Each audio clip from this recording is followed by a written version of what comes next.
You know these tunes? And we're live. You know these songs? Turn on.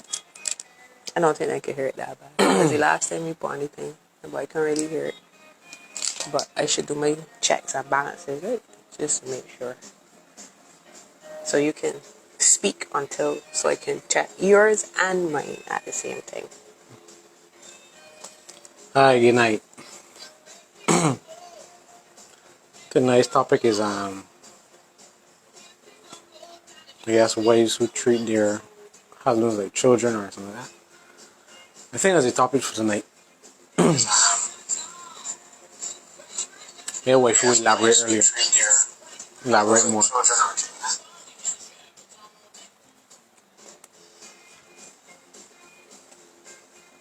You can't hear it.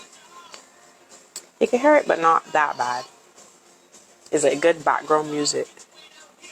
So I don't like editing the video. It ain't gonna be like too hard. I ain't gotta look for music. It's good oldies. Yeah. I understand. No problem. It's not too bad. I can check on this one just to make sure as well. Ladies, we be seeing one and that one too. Well, I find I can't say it's the same. Alright, so that's the topic for tonight. So anyway, if you finish doing our checks and balances, see you. Yeah, because Take us up. We ain't got what's in the engineering team and all them nice things, I'll just probably turn it on just a tad. Just so we can hear ourselves think, Well, it's 11 o'clock now, 11:01, so we'll give ourselves like 15 minutes. Hopefully we could cover it in 15 minutes. She's crying up already. Baby up already too, so it's like 15 minutes. Hopefully we could cover it in 15 minutes. Yeah, baby just wake back up. They just put her down to sleep. Don't know what woke her.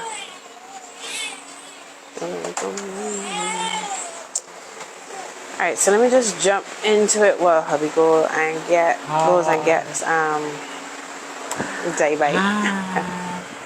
So I would have put a promo out there, a couple promos out there for tonight's live about a topic that I've seen come up in culture, on social media, time and time again. I laugh at it now.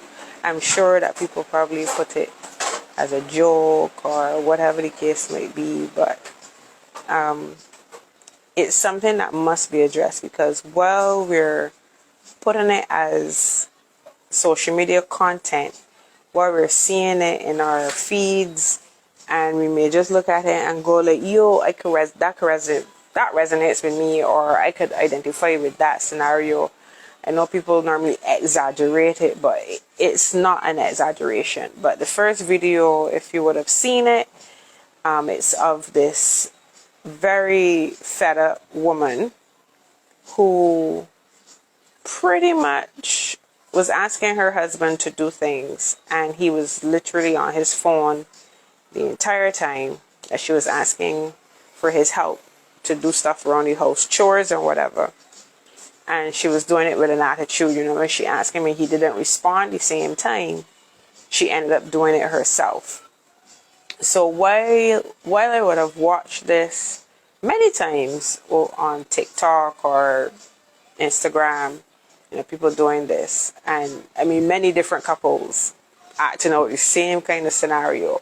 It could have been the husband on the phone, it could have been the husband on the toilet, it could have been the husband playing video games or sleeping. Like, it is like a jab at the men to make it seem as though like the men do not take part or participate in the household chores or the household routines, and that could be left all up to the woman. Now, this is a very, very deep and dense topic, but I just wanted to lightly touch on it tonight for the point here is that when I watched it, I couldn't identify with that scenario because Kevin actually does chores as well. It's not something that we say, oh, well, this is your role and I don't want anything to do with it, or I don't have to ask Kevin to vacuum, or I don't have to ask him to take out the trash, or I don't have to ask him to, pick up stuff off the floor or whatever. I don't have to ask him to do anything. It's like he pretty much just made me feel bad when it's like he doing things. Yeah, It's Kevin like done I program get already. take fast enough, It's like, Kevin done program already. as he just said, Kevin, our program ready. You can't see, but I'm sure you can hear him because he still has the mic on. But you could talk to him, babe, even though. Yeah, no, we didn't. Oh, okay, right. So, because we could see your shadow, so you're technically still here. So, what jumped out at me in that scenario is that the woman looked as though she was treating her husband like a child. I don't know if any of you parents out there would understand. When you ask a child to do something, the child does not want to do it immediately. You have to ask your child, clean your room like 50,000 times. When you look at what the child is doing, the child is either playing games or on their phone or talking to friends. And it just seemed as though, like, in that scenario, that the very things that children are doing, are teenagers, more like teenagers, because I exhibit that same behavior for my teenager. If I ask Jaden to do something and he doesn't do it in the same vein, I would go and I would do the very thing that I asked him, but I would do it with an attitude. So that's why it jumped out at me, like, you know what? Why is this wife treating her husband like if he's a child? If he didn't get to it right there and then, it's not something that she has to pick up an attitude for if he doesn't do it the same time. It's like, that's what parents do. Parents are about children, basically. Parents ask children to do things like with this expectation that child got to jump when they say jump. And if your children don't do it and you're frustrated with the fact that children don't do it, it's like, we're all human beings. We're not supposed to be like controlling each other that way. It's like we train the child. We're training children to know, okay, how to do these things for themselves so that when they leave your home, that they can cook and they can clean and they can take care of themselves and they can be hygienic. Hopefully that they take showers more than 3 times or at least once a day. And brush the teeth and make sure that they smell pleasant for outside company and whatnot. But I don't think that wives have the right to police husbands in that kind of way.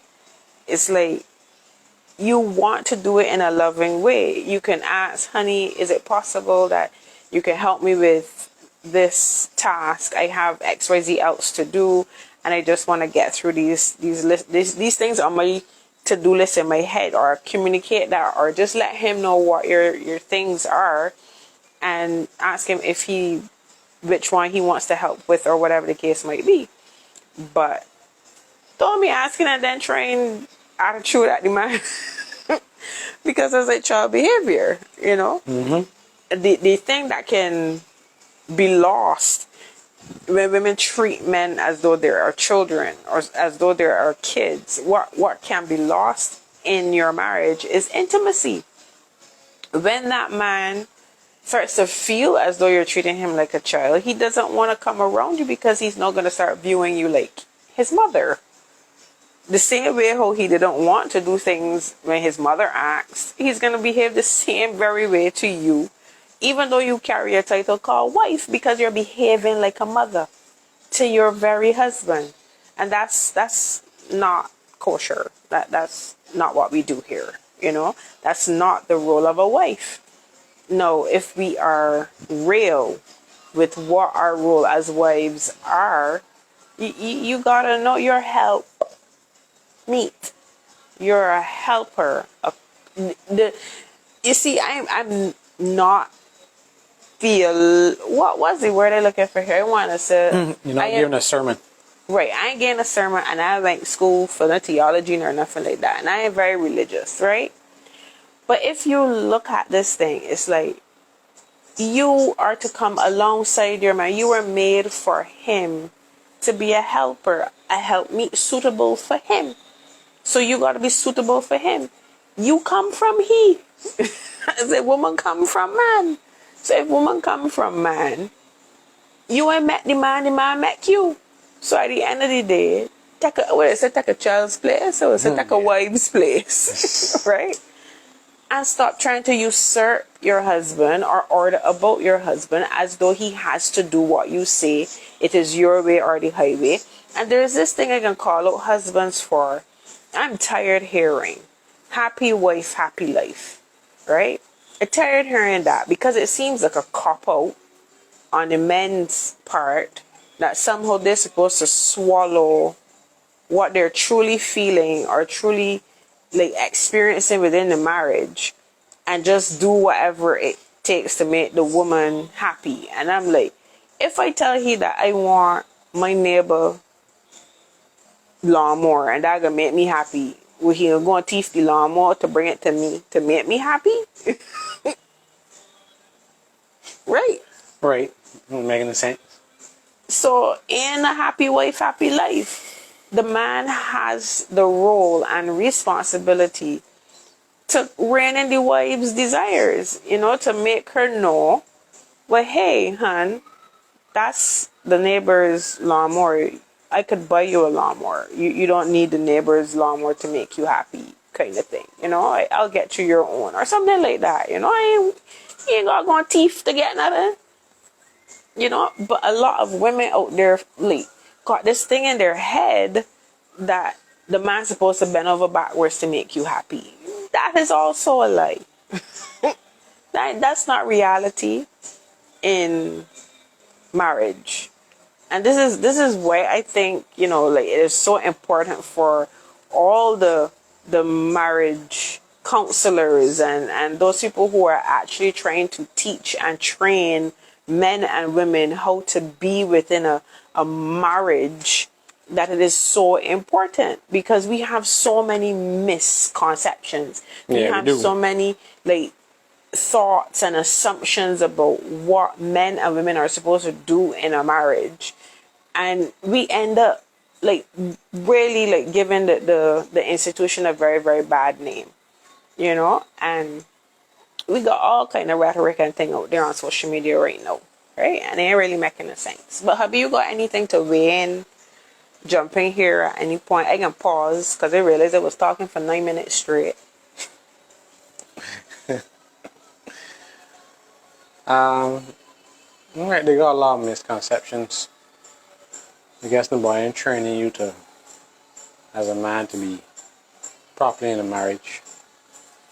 So, if the prevailing narrative is happy wife, happy life, then you try to, maintain that. Like you rightly said, if intimacy can be lost over time because of that same narrative of, you might be treated like a child, but the inverse is also true as well. So it's just quite interesting to, as I said, to dig deep into these things and try to get to the bottom of them and change the narrative so that you can have better, relationships and better marriages from breaking these narratives and getting to the truth of the matter, so that you could, go forward more empowered and more encouraged to communicate better with your spouse. Yeah.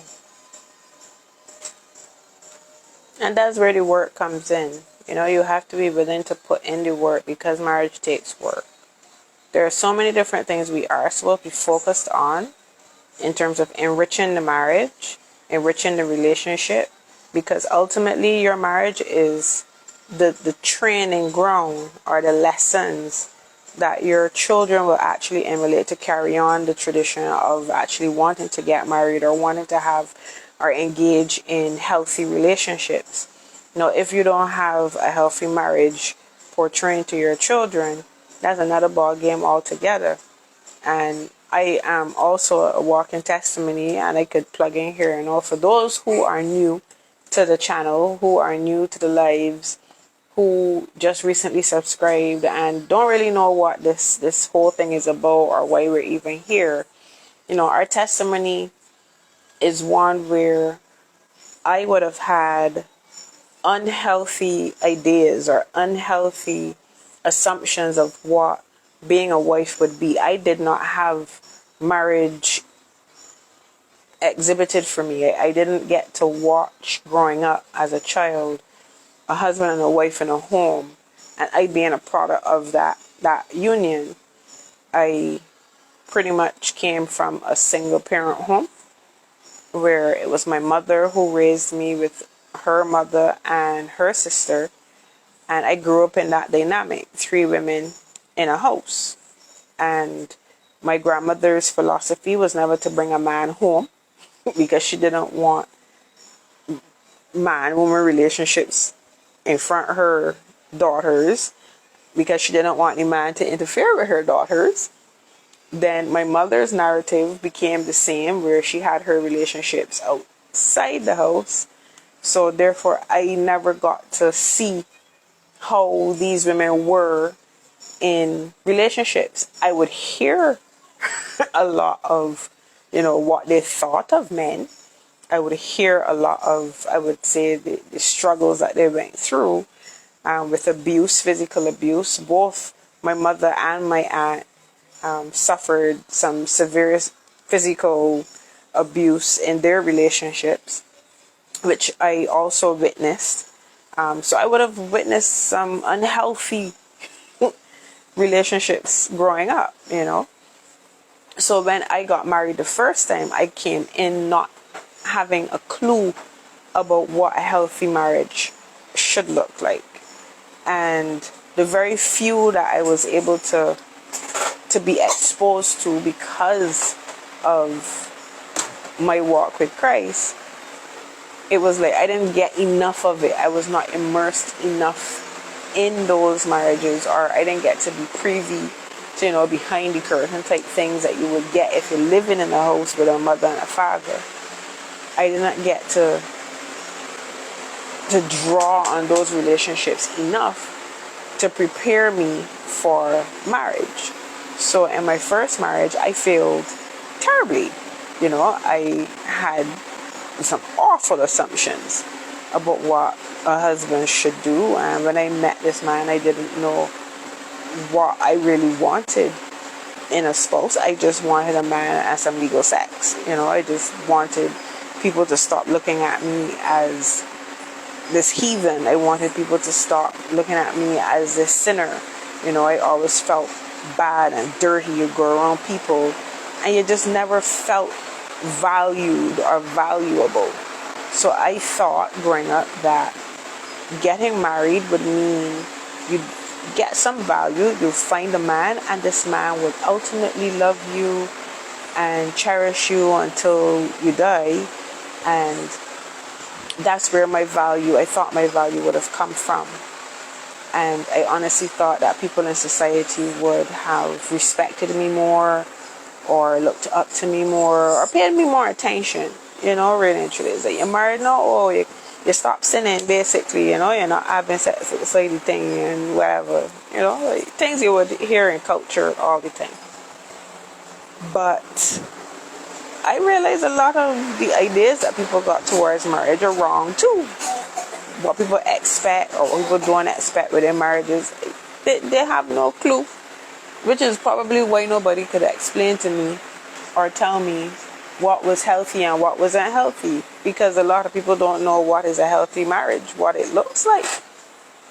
You have people within the same very religion or religious bodies. Those people who are married, they don't have healthy relationships either, because they don't understand it. It's very, very judgmental. You have both the husband and the wife getting divorces and stuff like that too. So clearly them ain't got them act together neither. You know? But we straying from the point, and the point is that I had a failed marriage because of my misconceptions, because of me not understanding what a healthy marriage looked like, what was required of me, or what I was supposed to do as a wife, what my role was.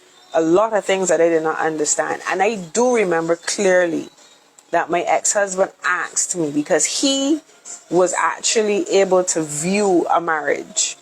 And I remember him very clearly bringing in my head. No, he asked me, "D, you sure you want to get married? You know what marriage about?" Yeah, man. Man, but you don't know me, you know. Like, you think you know me, but you don't. Man, we got a whole lifetime to get to know each other together, man. Come. And I forced this man to get married to me because of unhealthy narratives that I had in my head. I was hell bent on getting this man to work, to legalize my sex, to legalize what it is that I had in my flesh going on, and it failed. And the reason it failed miserably is because he was right. I didn't know what marriage was about, and I didn't know what I was really getting myself into. So I had to do some research. I had to do some healing. I had to go through a long process of figuring out what this thing called marriage was. And thank God that he was gracious and merciful to me, that he explained it to me and like work it out for me. And yeah, it was a trial and error thing for me, yeah. And I'm still working it out.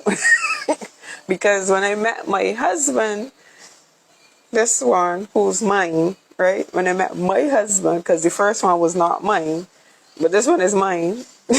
So when I met my husband, it was like, yeah, I gotta do it the right way. I am not here to destroy a person. I am here to help a person. I am here to, I would say, as a wife, strengthen the man. Like add to him, allow him to become and unfold and walk in his own greatness, So now that I understand what a healthy marriage is, I am taking the lessons that I would have learned, the things that I would have failed at, and I am just pouring that back into whoever is open to receive these words or receive the teachings or whatever, or receive my wisdom. Whoever wants them, wants to do better, wants to be better, and understand what it really means to be married, I'm here to help. That's the whole purpose of this platform. That's the whole mission that I am on, which is to help women out there either prepare for this marriage. And I am sure if you are not married yet, you need to prepare for it. Sometimes you might need 3, 4, 5 years to prepare for marriage, depending on how much dysfunction you had growing up. Yeah.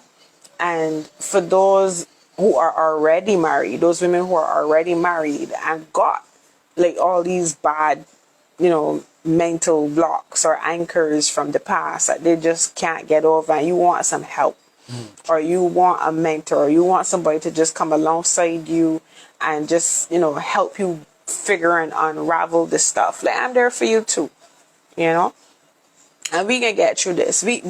My goal is to say, you could do this. You are a wife. You are built for this. Yeah. You are created for marriage. You are created to be in a union, a healthy union with a man, right? With a man. I can repeat this again. With a man. A woman is built specifically, purposefully by God to be in relationship with a man. One man. You're supposed to come alongside him, and y'all both supposed to multiply. Yeah. If you're given money, you multiply that. If you're given time, you multiply that. If you're given resources, you multiply that.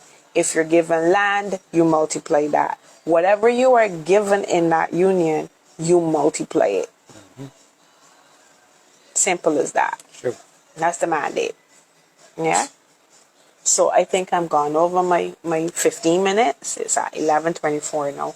So we're going to wrap up because my husband is literally half asleep because it's fairly late. I can see he was like, Yeah, I was agreeing with you. oh, so you got anything you want to add, subtract, Well, just what we were correct? speaking earlier about, I guess, either by instinct or conditioning, men would think that a woman's role would be to, stay home and take care of the house and take care of the children. And I was asking you if that is the same, if that is a problem or if that's an issue, or if women in the East are rebelling against that. I mean, especially in traditionally Christian countries like, say, the Romanian, the Armenian, and whatnot, where has a strong time, or even saying in Islamic cultures, if it has a strong thing that, it's not something being rebelled against, because yes, men doing what they're supposed to do, so the women don't have to necessarily go and look for work. And if it's something that they are rebelling against or not, because they're satisfied with how things are. So I was asking you if it would be interesting to interview someone or people from around the world in those different areas to get their perspective on it. That would be So awesome. like you said, each marriage is unique. So It is. you want true thread is communication. So if from the get-go you communicate what you want and the man communicates what he wants, and I guess if there's a communication alignment, then everything would be honky-dory. If not, then you gotta go back to the drawing board or you call it off, because I guess there are certain non-negotiables that you don't want to compromise on, especially when you get into marriage. Which I would stick a plug here for honest, I would put that word, honest communication. We talk when we're dating, but we often put on a good face, especially if you want to win the prize, so to speak, depending on whatever your motive is for talking to the person, the opposite person. So if, say, a man meets a girl and he's like really attracted to her and he's like, yo, I just want to spend one night with her, like I just want to taste that little catty, Yeah. and he's not ready for marriage. She may be, right? She may be there looking for she husband, but he just want to taste the cat. And he trusts some nice flirt words she way and thing, and she thinking, woo. She catch a little saying, and she gone through, and in the communication, he's not going to communicate to her that he just want to taste the cat.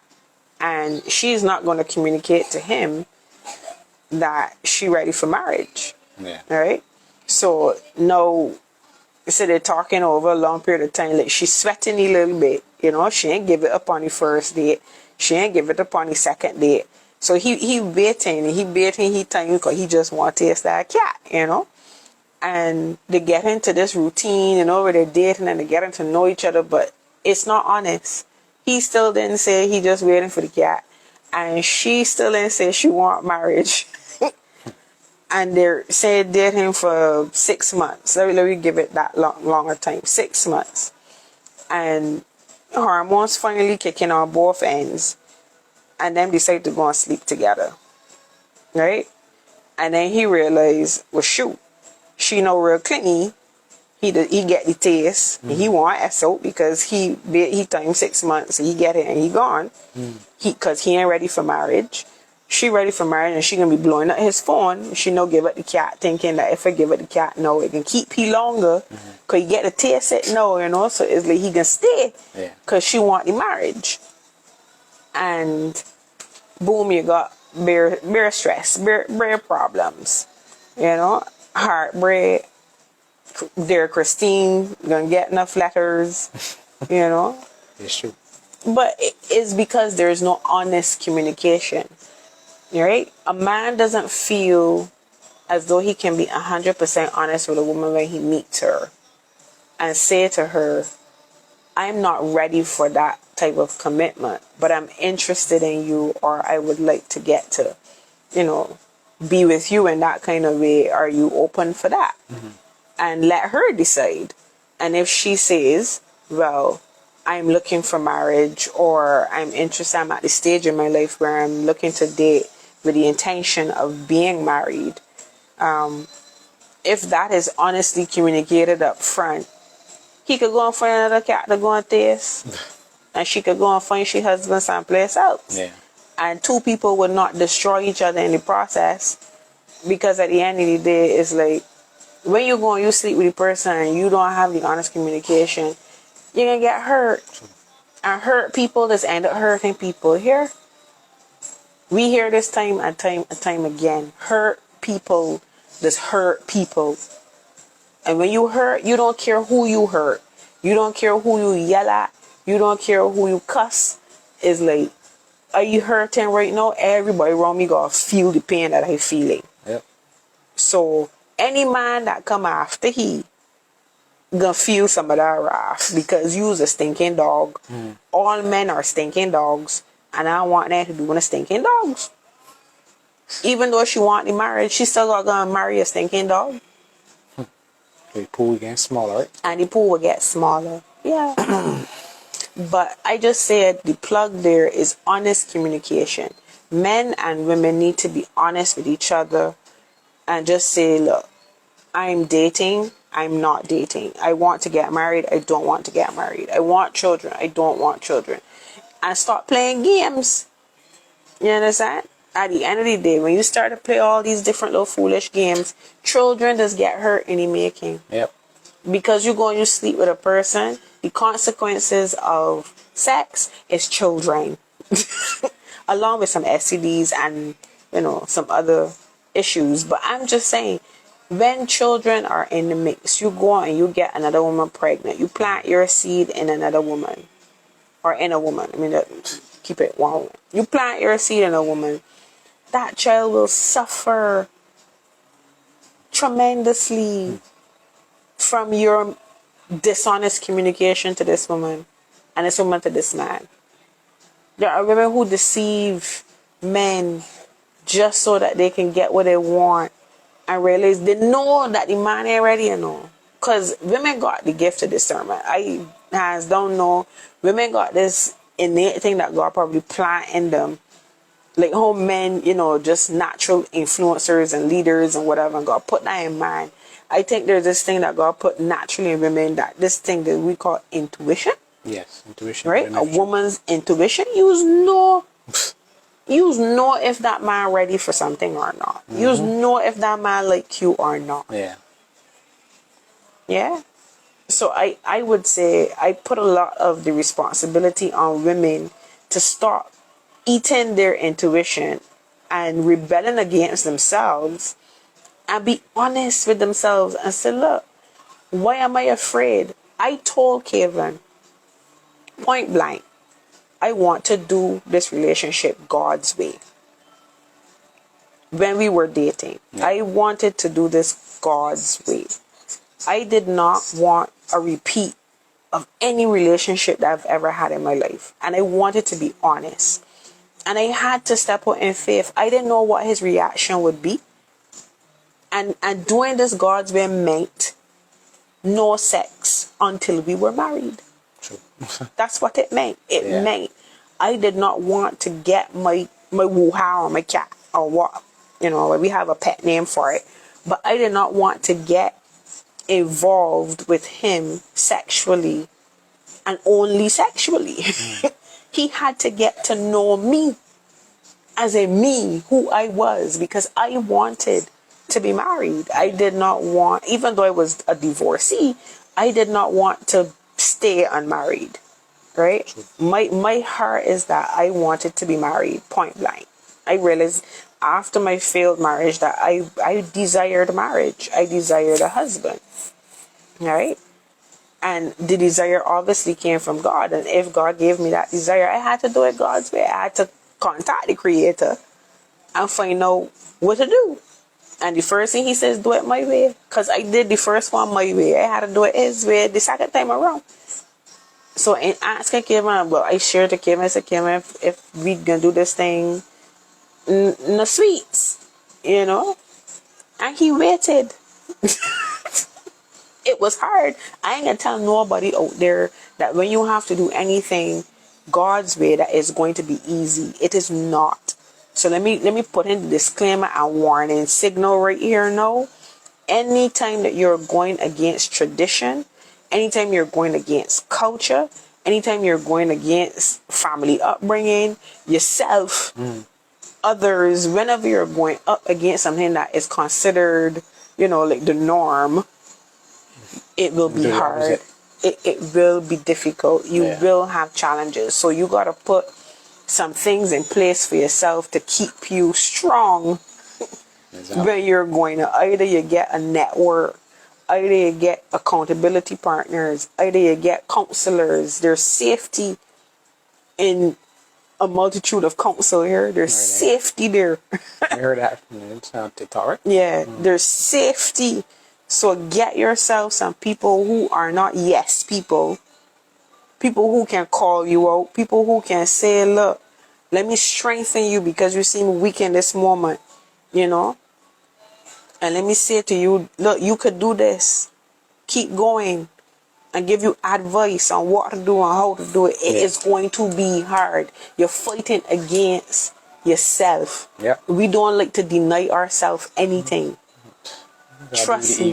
Yeah, you don't like to tell yourself no. You want to tell everybody else no, but you ain't gonna never tell yourself no.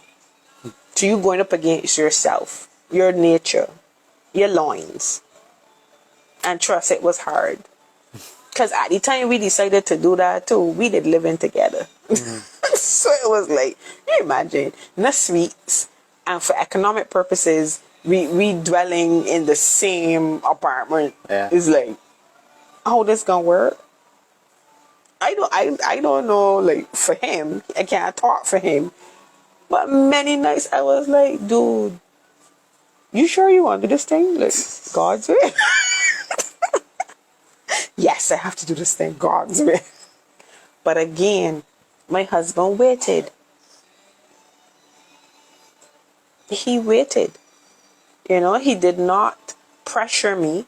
He did not try to influence me, beguile me. He did not try to, take advantage of me one bit. And I communicated some things to this man during this time. He doesn't know I don't like cooking. I don't like cleaning. I don't like house chores. See me as I am. This is how I am. I like work. I like to work. Right? I would do the house chores and stuff like that when I'm in a mood. I gotta be in a cleaning mood. Yeah, boy, come up things, see? Yeah, and something that I can say, oh, the house has to be cleaned every single day, and this is my routine. You'll never see me doing a daily routine, cleaning. You will see, oh, I'm in the mood to clean today. Come clean with me. You might see a video like that. But never like, there's my routine. Come see my daily routine and me cleaning. My daily routine is me either taking care of the children or doing work on the computer. That's my daily routine. Which is quite boring. So you're not going to enjoy that. Okay? It's not good content. But the point is that he waited. So he was able to see what marriage would have been like with me. What being married to me, the real me, what it would have been like. So he knew up front what he was getting into without the distraction of sex. You going for coffee? Nah. I could done now. It's 11:39. Yeah. So you take me about half an hour. It was only going 15 minutes. Yeah. And you come and start back up again. I was putting the cart back on this bottle. And you come and you talk and get me all hype and hot. But anyhow, on that note, I'm going to go and let my husband sleep. And you Have a wonderful Thursday, Friday, Saturday, and you could join us again on Sunday. And excuse me, hopefully we could come on a little earlier, because you see these 11 o'clock times. It don't go good with you, boo, because you got work the next day. I don't like that, but anyhow. We done? Yeah. Got any last words? No. I only added what he added because it seemed a good topic to add. We can discuss. No. But no last words. Okay. I'm looking forward to the next topic. Yeah. So if you have any questions or queries or even comments, you want to share anything, slip me a DM, or you can comment on the bottom of this video because it's going to be on the page, or you can send email. All my contact information is in the bio. If you want to get a free discovery call, if you're interested in, hanging with me, we could do that. But just know I love all my women and wives out there. Husbands, love your wives as Christ loved the church and gave himself up as a sacrifice for her. Love your wives. All right, husbands and wives, submit to your husbands. Okay? Don't treat him like a child, because he's not your child. You are his child. Okay? Okay? You got the man rib. Okay? He ain't got nothing from you other than your flesh. Okay? So, submit to your husbands. That does not mean to lick his boot. It does not mean to wash his drawers all the time. He's not a child. He can wash his own drawers. Okay? He's not a child. You are there to help him. You catch his vision. You can add to that. You can tell him, hon, I see so and so and so and so. And you help him on his journey. But he's not your child. He's your husband. He is a man. And he is yours. Good night. Good night.